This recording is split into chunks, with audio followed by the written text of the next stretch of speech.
Sarap kumain ng kamote.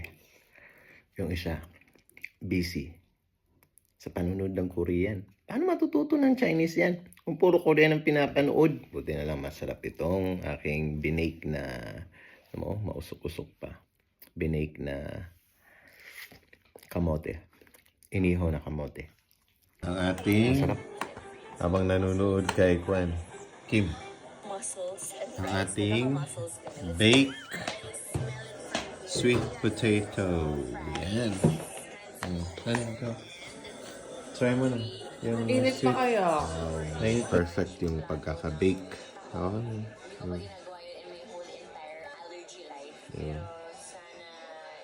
Tingin nga. Wow. Kamusta ang sweet potato natin? Sarap.